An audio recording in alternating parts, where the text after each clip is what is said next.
Hey guys, Alpha Seagull here. So remember last week when I showed you guys a super consistent and tanky Apocalypse build? You're basically impossible to kill, the only weakness was that your damage leaves a bit to be desired. I've heard y'all's concerns about this, which is why today I've decided to do literally the exact opposite. This build is not consistent at all, you're probably gonna die, it doesn't give you much healing either, and you've got to be right in the enemy's face just to deal any damage at all. You might be able to survive a couple hits, but let's face it, you can't even roll properly, so if you manage to pull this off in an actual Apocalypse boss fight, I would be thoroughly impressed. But when you can deal damage, the numbers go crazy though. Also, fair warning for the rest of this video, my 7-month-old son is still awake, so if you hear baby noises, just deal with it, I guess. Okay, so this is my unarmed melee build that brings damage calculation to its absolute limits. There are slightly better variations of this build that don't use unarmed damage, and I'll talk about them later in the video, but no amount of slight differences in DPS will ever be better than the satisfaction of literally punching Apocalypse bosses into submission. Now, I know you're looking at this and going, wait, why do I see a bunch of 7,000s when the thumbnail showed almost 22,000? See, the short answer is because the thumbnail was photoshopped. But hey, I did it for a good reason. I actually am dealing that much damage per attack, but it's split between 3 different instances of damage. If I showed y'all this screenshot out of context as the thumbnail, half of you idiots would think I'm only dealing like 7,000 and never click the video even though I'm actually doing triple that. But why am I dealing this much damage anyway?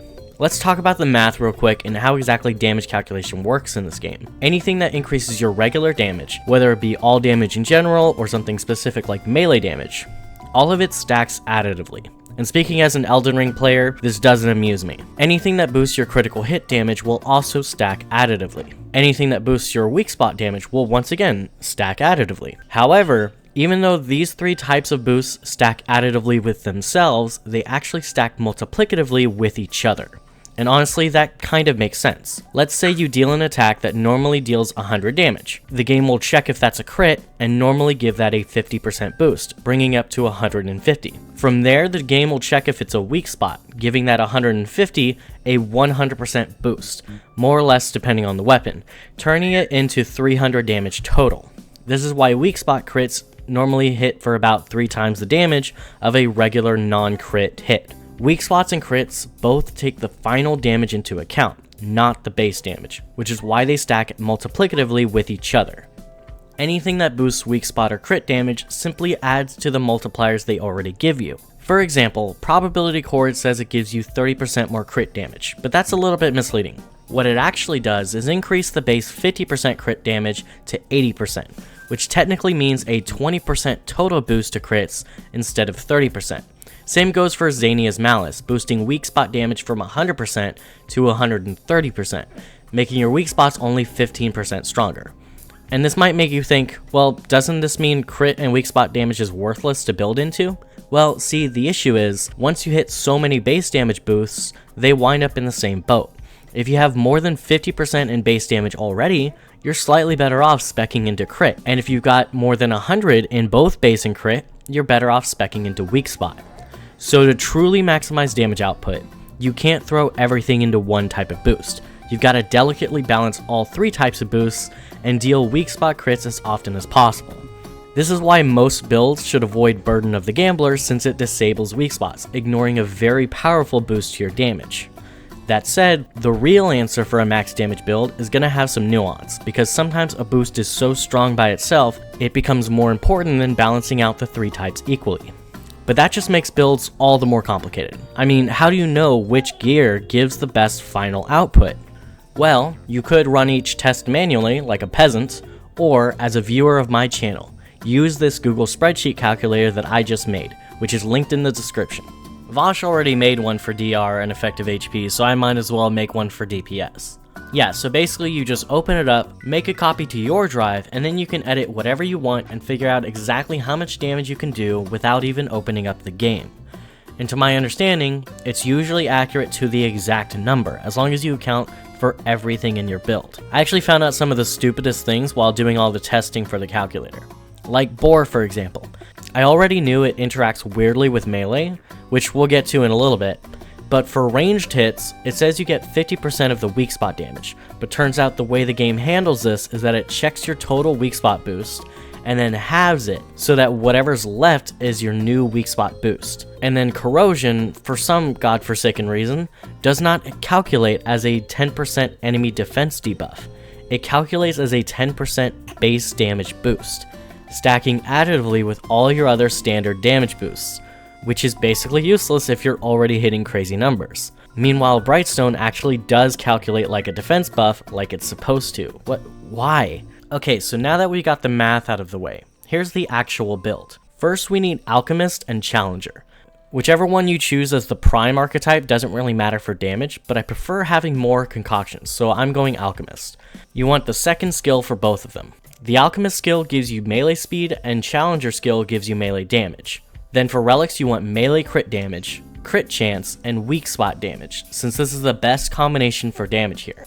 Then we need Butcher's Fetish for crit damage and chance, Probability Cord for more crit damage, Xania's Malice for weak spot damage, and finally Meteorite Shard Ring and Tarnished Ring, which both give you strong unarmed damage boosts, which is the only reason why our weapon even works for this. The only weapon that gets affected by unarmed damage boosts is the Knuckle Dusters, which you can buy immediately from starting the game. Your Mutator needs to be Overdrive at max level. Your guns don't matter as long as we have the Bore mod and something that deals corrosion. Now if we want to get real technical, we can hit slightly higher damage values using either Abrasive Whetstone or Matriarch's Insignia, and there are reasons why I'm deciding not to use them. For Matriarch's Insignia, I don't get any crit chance, so the total DPS is lower, and for Abrasive Whetstone, the enemy's gotta be bleeding, which means you need even more preparation when the build already takes a lot of steps. And I don't know if I want to do that for like 2% more damage. If you don't have Butcher's Fetish, feel free to use these as a replacement. I'm not your mother. Anyways, speaking of setup, here's how the actual setup is done. First, you can use these two consumables for faster melee speed and better stamina. They're not required, but they do help. Then you throw a Brightstone, give them corrosion, use your Alchemist skill, then your Challenger skill, pop 2 Bore stacks with your other weapon, and then go ham with charged attacks. I mentioned this on my last video, but in case you're not up to speed, Bore is a little bit bugged when it comes to melee attacks, at least non-projectile ones. Not only does the 50% reduction not apply at all, but each Bore counts as its own individual hitbox. Hey guys, Future Seagull here. So they did make an update on Bore. It looks like they left the interaction, but now the reduction is applied if the Bore is not on a weak spot. So for this build, it should still function exactly the same as long as you put the Bore on a weak spot. So you can hit the enemy multiple times per attack. Since you can stack 2 Bores on the enemy, you hit them with 2 weak spots and 1 regular hit. If you were already attacking a weak spot, this particular build with the full setup hits for 21,982 damage per attack, assuming they all crit, and that's how we get the funny thumbnail number. As a fun bonus, since you're technically hitting 3 times as often, this makes your Xania's Malice and Override stacks build up very quickly. My crit chance is supposed to be 65%, but it feels more like 100% and I don't really know why. I think crit chance might need a calculator next. Anyways, outside of the other Bore glitch, I'm pretty sure this is some of the highest DPS you can achieve in the game. Don't get too excited though, I wasn't kidding when I said it's inconsistent. 90% of the time you will botch the setup somehow and die, assuming the boss you're fighting is even within melee range. This is not remotely a build you can rely on. There's also this annoying thing with Bore where if the enemy somehow makes the Bore go through a floor or a wall, it'll just cease to exist afterwards. Game design at its finest. Also, fun tip, you don't even need to use the Knuckle Dusters if you don't want to.